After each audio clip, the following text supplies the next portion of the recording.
Asiphinde sinibingelele sinamukele ngaphansi kwe-YouTube channel uSiba lukaZulu. Kwisifundo sethu namhlanje sizobheka izaga ezimbalwa nezincazelo zakhona. Isaga sokuqala sizosibheka isaga esithi akusoka lingenasici. Lesi simo ke sokukhuluma sisho ukuthi nento enhle kangakanani iyaba nobubi bayo. Noma ungaba muhle kodwa sihlale zikhona nezici. 2. Amanzi eziwa ngobhoko.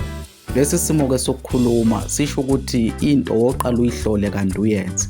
Ungayiqali into ongazi noma uzoyimela yini. 3. Amathe nolimi. Lesi simo ke sokukhuluma sisho abantu abathandanayo noma abazwana kakhulu abangehlukana abahlala njalo bendawonye ebese kuthiwa kulabo bantu bangamathe nolimi. 4.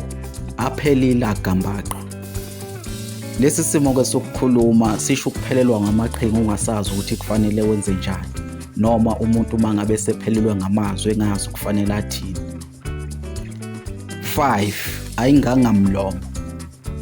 Lesi simo ke sokukhuluma sisho umuntu owande ngomlomo kodwa ohlulekayo ukwenza. Umuntu ongambona ekhuluma uzuthembe kodwa mangabe sekufanele enze ehluleke. Ebese kuthiwa kulowo muntu ukwenza kwakhe akufani nokukhuluma kwakhe.